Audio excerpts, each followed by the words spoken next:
Okay, so we're going to introduce the start of integrals formally, and we're going to look at the definite integral and the Riemann sum.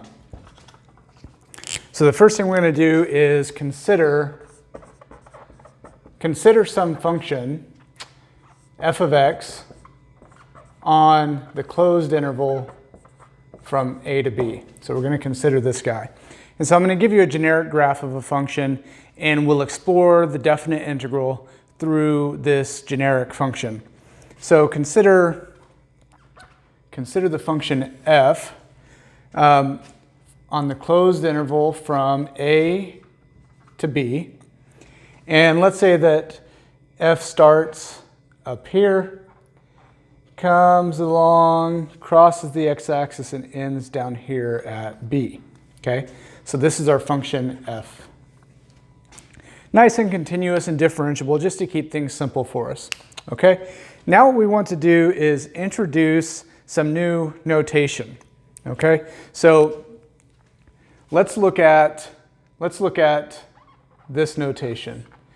So this is the same symbol we use for antiderivative. It's like an elongated S. At the bottom we're going to put a, and at the top we're going to put b. And then we'll put f of x, and next to f of x we'll put dx. Okay? Much like we did with antiderivatives, except now we have these numbers a and b. So we're going to discuss what this means. Okay? So several things. Let's talk about how to read it first. So this guy reads as the definite integral of f of x from x equals a to x equals b. The definite integral of f of x from x equals a to x equals b. And so we're used to seeing the symbol mean antiderivative. Now we're using the same symbol and we're calling it an integral. And later we'll see the relationship between integrals and antiderivatives. But for now we're going to explore the definite integral. Okay? So a definite integral has the integral symbol, this elongated S, with this a and b, these a and b values on it. So that's how it reads. What does it mean? Well, this definite integral means that we're looking for the area under the function f between x equals a and x equals b. Okay? So now we're talking about, this means the area under this curve from this x value to this x value. And so one thing we might think about if we're looking at this function and thinking about the area under the curve, it's kind of broken into two parts here, where this area from a to this point here, this x-intercept, this area is, the curve is all above the x-axis. So this is a positive area because it's above the x-axis. And when we're talking definite integrals, you can have negative areas. And so those occur for regions of the graph that are below the x-axis. So I just want to point that out, okay? So if we wanted the area under f from a to b, we would take this positive number and subtract this area here, this negative area, okay? All right, so now let's talk about what these parts are called. So the big difference between antiderivative and definite integral is that a definite integral includes a and b, whereas antiderivative does not. And so we need to understand what these parts are. So let's analyze the parts of this now.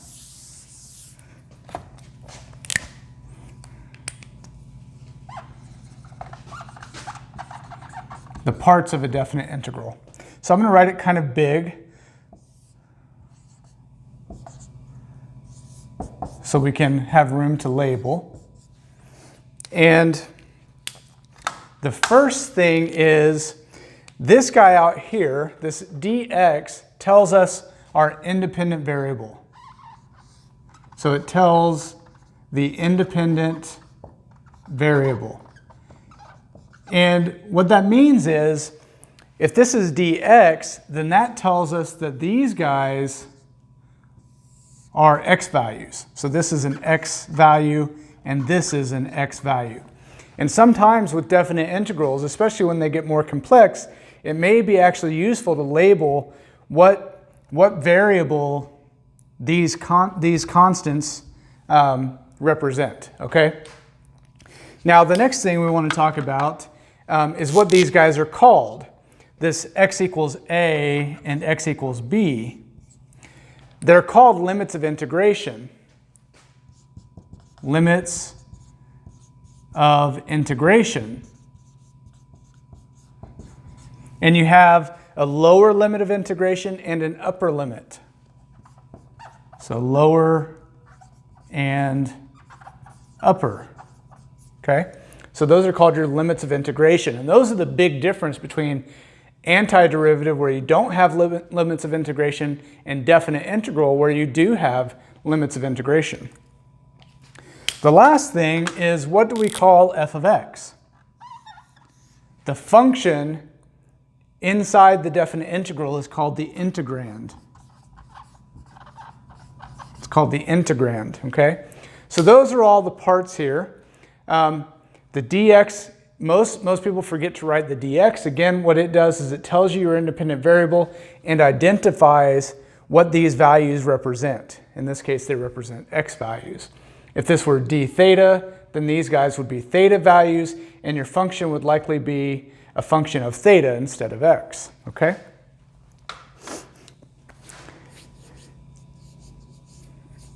Okay, so now let's talk about what this guy outputs, what we expect an output to be.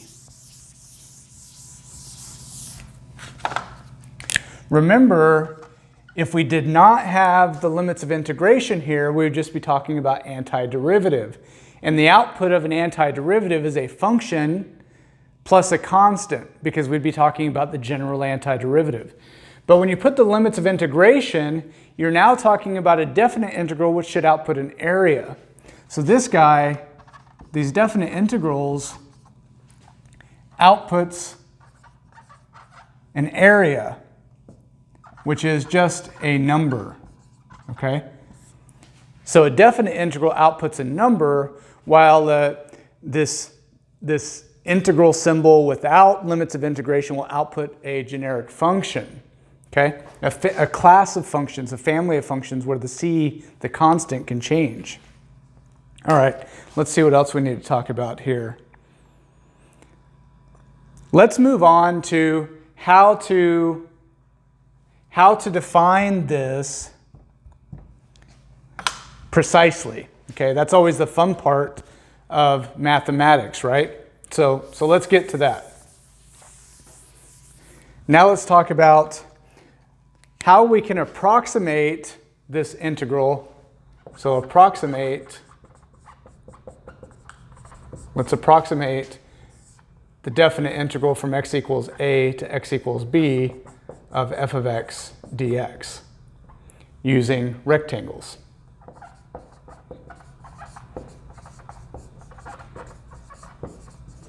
Okay, so let's do that. So let's say I wanted to use 4 rectangles to approximate this area. So what we might do is we might come in here and we could cut this length from A to B into 4 equal pieces. So maybe there's the halfway point, there's a quarter, okay? So we've got it cut into 4 equal widths. Remember, that's called delta x. And so if we wanted to, for example, approximate this using 4 rectangles with the midpoint method, then we'd go now and we'd identify the midpoint of each of these intervals as such. And we use those x values to calculate the height of each rectangle. So at this midpoint, we'd come up, we'd say that's the height of our first rectangle. At this midpoint, we'd come up. That's the height of our second rectangle. At this midpoint, there's the height of our third rectangle. And at this midpoint, the height you can see is a negative height right there. So we've got the 4 rectangles, 3 of which happen to be positive areas, and the last one happens to be a negative area. And so we could approximate this integral, this definite integral from a to b of f of x dx. We could approximate that as such. If we wanted to name the x values here, that'd be a good idea. And since we're working in a generic function, we'll give them generic names. We don't have specific numbers here. So we might call this first one x sub 1, then x sub 2, x sub 3, and finally x sub 4. So we could approximate the value of this integral by interpreting it as an area and using rectangles. We could approximate it as being the area of the first rectangle, which would be the height of the rectangle, which is f of that first x value. That's the height of the first rectangle, multiplied by the width of the rectangle. And remember, every rectangle has equal width, which we identify maybe just as delta x. So we could take the height times the width of the first rectangle, plus the height of the second rectangle, which is f of x sub 2, times its width, and so on. And finally, the last rectangle, f of x sub 4, times delta x. And so that is a formula for approximating that integral, that definite integral, using 4 rectangles with the midpoint method. Now, we're going to introduce this concept of what's called a Riemann sum.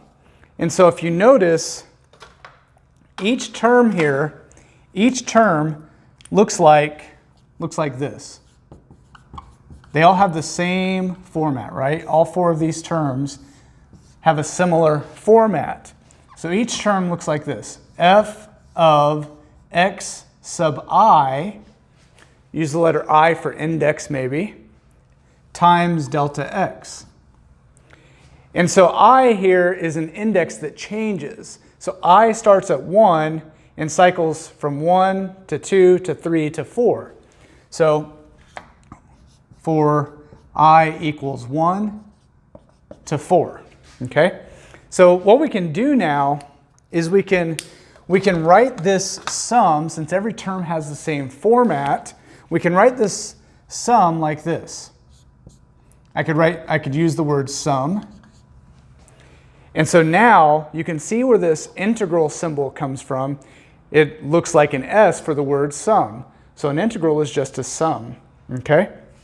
Now, we've got a long way to go because this is an approximation, not an exact value. But what we could do is we could say it's a sum, and we could indicate where it starts. It starts at I equals 1, so we could make that like a subscript. And we could make the I equals 4 a superscript maybe. So sum, the word sum, with a subscript of 1 and a superscript of 4, of the generic term, the things that we're adding, which are f of x sub I times delta x. And so when you look at this expression right here just represents the height of the rectangle times the width. So this whole thing is the area of each rectangle. So when I is 1, we're talking about the height of the first rectangle times delta x. So that'd be the area of the first rectangle. Then at I equals 2, the second rectangle area, I equals 3, the third rectangle area, and I equals 4 is the fourth rectangle area. Now, that's no problem. Typically, we use a particular notation invented by a guy named Riemann. So I'm going to erase this, and I'll back up here, and I'll copy that. So right now, just again, we're approximating this to be the sum from I equals 1 to I equals 4 of f of x sub I times delta x. This word sum, and from I equals 1 to I equals 4, can be written using a capital sigma, the Greek letter capital sigma, which looks like this. And notice that sigma starts with the letter S also, so associate it with sum. And so instead of writing a subscript like this, which it could be, we typically will put I equals 1 underneath our sigma, and we just put 4 on top. So this is our lower I value, this is our upper I value. So this means the sum from I equals 1 to I equals 4 of f of x sub I times delta x. And this again is what we call a Riemann sum, okay? Riemann sums are very useful when you add terms that have the same format and you don't have to write all the terms out. Now, notice in this notation that the 4 is the number of rectangles. And the I is your index. It's a temporary variable. It's a temporary variable to cycle through all the rectangles. So I equals 1 corresponds to the first rectangle, and then it goes from 1 to 2 to 3 to 4 in this case. So this 1 is your starting index, 4 is the last index, okay? Now, we can summarize this now by saying this. We've introduced the Riemann sum, so we can say, finally, we can have a conclusion here for our approximation. In general, you can always approximate a definite integral using a Riemann sum. I shouldn't say equals, I should say approximately equals to. You could do a Riemann sum from I equals 1 to any number of rectangles, okay? So in the last example, we did 4 rectangles, but that could be as many as you want. In fact, the narrower you make your rectangles, the more rectangles you use, the better your approximation is going to be. So we'll say from I equals 1 to n. Again, now n is however many rectangles you choose. And that's going to be of the area of each rectangle, which is the height of the area, which we call f of x sub I, times the width of each rectangle, which we call delta x. Delta x gets narrower whenever you have more rectangles, right? So that value, depending on your choice of n, that delta x has a narrower width. Now, in the example we looked at here, the x sub i's that we chose were midpoints. They don't have to be midpoints. They could be left endpoints, they could be right endpoints, they could be any x value in that interval. So some textbooks will use x sub I here, understanding that x sub I could be any x value in the interval. Some textbooks will use a star or an asterisk as a superscript. And all that means is that x sub I could be midpoint, left endpoint, or right endpoint, or really any x value in those intervals, okay? So sometimes you'll see f of x sub I, sometimes you'll see f of x sub I with an asterisk, okay? So that's how you approximate a definite integral using rectangles. You can do it with a Riemann sum. So now, how do we get the exact value? Let's talk about how to get the exact value.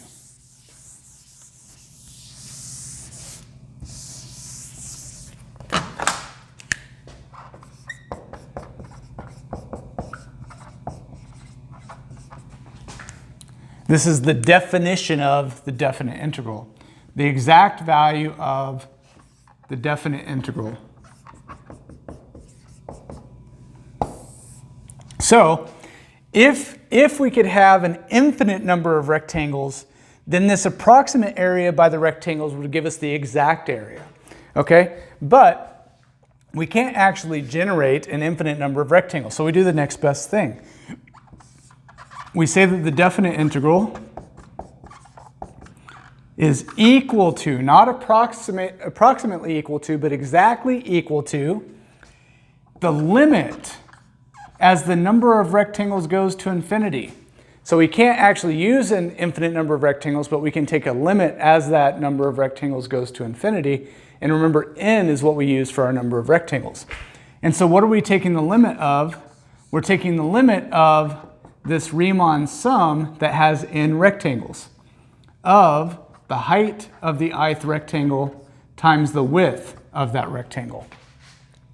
And so remember, if I take the limit away, this Riemann sum is an approximate value for the integral, right? Because I'm always going to have, if I use n, I'm always going to have these gaps here I'm not accounting for in my area. But if I let n go to infinity, then each of the rectangles gets infinitely thin, and we're filling in all of those gaps perfectly to get the exact area under the curve. So this is really important as the definition of this definite integral, okay? Now, some things to talk about. Evaluating this limit is often not very practical. In fact, it's pretty difficult because you've got this big sum and you're taking a limit of it. Limits alone can be tough sometimes, but then you've got this big sum. So typically we don't actually evaluate a definite integral using this limit, but it's important to understand the definition. Later on, we'll see some more practical ways to evaluate integrals. And even in that case, integrals are difficult, okay? So we'll see that later on. But for now, let's talk about some basic ideas, some basic language. We say that we